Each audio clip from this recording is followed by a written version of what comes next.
I am so hyped for Borderlands 3, and they have put on their website the weapon manufacturers that we are going to be getting in Borderlands 3, and they have some crazy new abilities that we didn't have in Borderlands 2.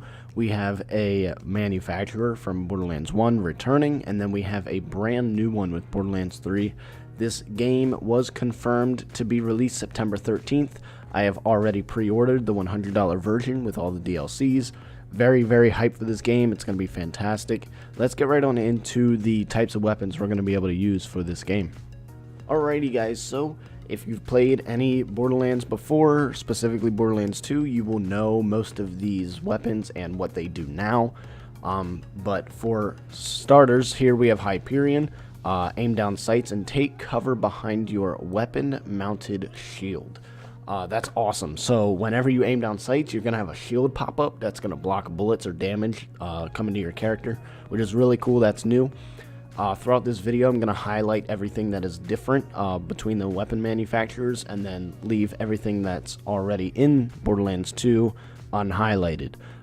It then continues to say, and keep your finger on the trigger to increase accuracy.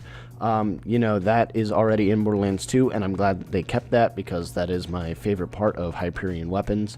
Not only the sleek look looks really awesome, obviously they changed in Borderlands 3, but they still look really cool.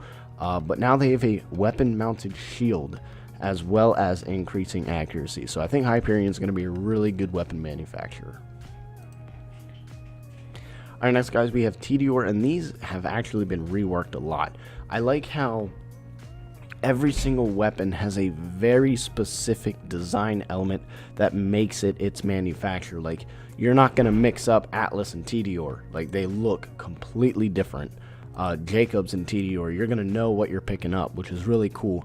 Borderlands 2, you know, if you look at the guns enough, you can tell what manufacturer they are, but I get them mixed up sometimes, but these are going to be a lot easier for me. Anyway, toss your gun like a grenade to reload. Then watch it pursue a nearby enemy as a fully reloaded version digistructs in your hand. So this is what's new, guys. So you already toss it like a grenade, which is really cool. Now it's going to be a seeking grenade. So you're going to throw this Tediore weapon and it's going to go to the nearest enemy. You don't have to worry about aiming it. And then a fully loaded one digistructs in your hand. That's just like normal. Those were in Borderlands 2. Next, guys, we have a brand new weapon manufacturer that was in Borderlands 1, was not in Borderlands 2, and they kind of reworked it. They made it a lot better. These guns look insane, though. It looks really cool. Like, these just Atlas weapons just look crazy. It looks like the wrist attachment weapons that we saw in the trailer that they gave us, but Atlas is a manufacturer that was already made in Borderlands 1, but is returning in 3. So here we have step 1, hit your enemies with the tracker tags. Step 2, unleash a hail of smart bullets that track towards your enemy. Step 3, loot. So I believe this is new. Now I didn't play Borderlands 1 very much, so I might be wrong, but I know you could do tracker tags. But I believe unleashing a hail of smart bullets is different, which is really cool.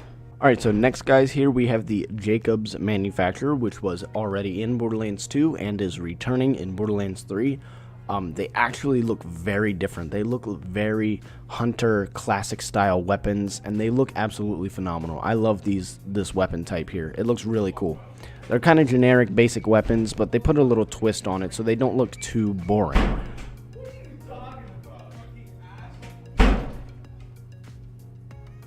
Okay, so for the Jacobs manufacturer, we are going to deliver devastating critical hits to enemies, soft and sensitives. Then joy puke as your bullets ricochet towards other targets. So that is what's new. Before, you had really good criticals. If you could land a critical with a Jacob, it would do extra damage. But now your bullets are going to ricochet off of an enemy towards another. And I think that's really cool. That's awesome. Next, guys, we have Children of the Vault. I believe that's what this stands for, and this is replacing the bandit weapon type that we had in Borderlands 2, sort of like SNS from Borderlands 1. Bandits throw random parts together to get weapons, and it sort of looks like Children of the Vault is doing that as well. But this is the description. Enjoy uninterrupted damage dealing, courtesy of infinite ammo magazines, occasionally interrupted by unpredictable overheating. Okay, so these guns are going to have no reloads, which is really cool. I like that. The only problem is they're going to have unpredictable overheating, so maybe they overheat right away and you have to wait, or maybe every few seconds, or maybe after a long period of time. But the weapons still look awesome. They look like laser beams. Some of them look like generic SMGs. And the infinite ammo is going to be really cool. I think this is going to have something to do with iridium, maybe an iridium type weapon.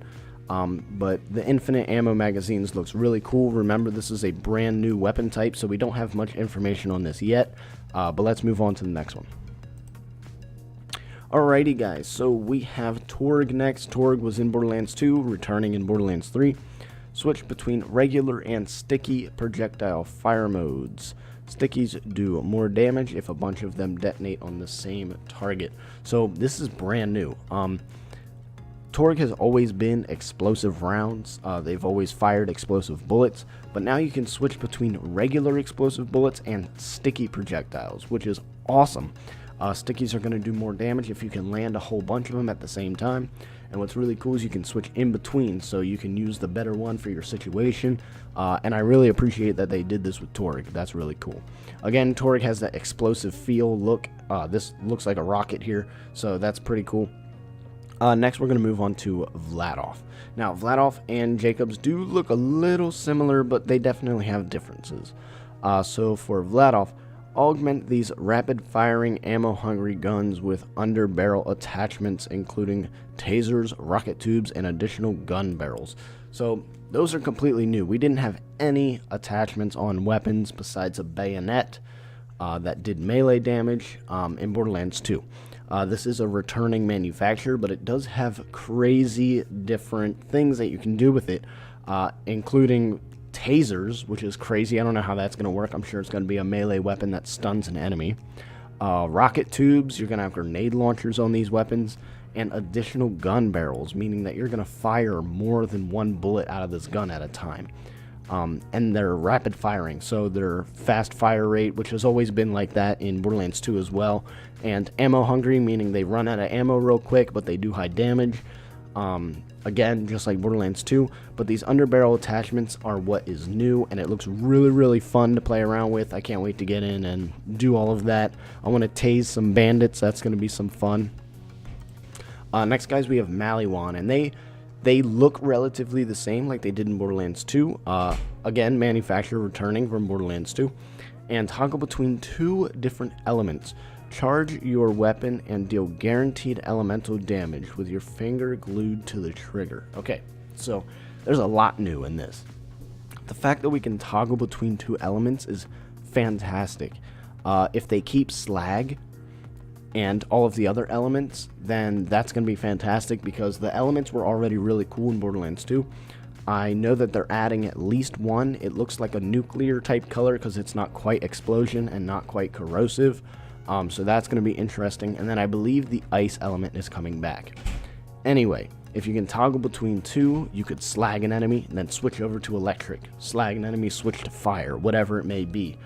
So that's going to be really effective. You'll be able to get that double damage in, and maybe switch to electric, take their shield down, switch to fire, hit their flesh. It's going to be fantastic. So there's so many combinations you can do with this Malli Wan weapon type, and they look very sleek, look very cool. They have sort of the same design here, where it's a color, stripe, and color, just like they did in Borderlands 2. And the other new thing with Malli Wan is the charge your weapon and deal guaranteed elemental damage. So before in Borderlands 2, you'd have a chance to deal elemental damage, and then they would burn for a while or be electrocuted for a while, and then it would stop.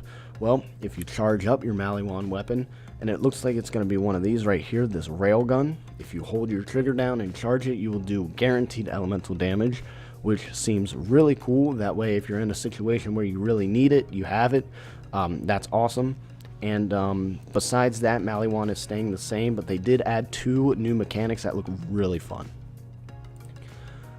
Okay guys, so for the last weapon manufacturer, again, this is one returning from Borderlands 2, and the design of them did not change very much. They have this digital camo look, this desert camo look, stuff like that.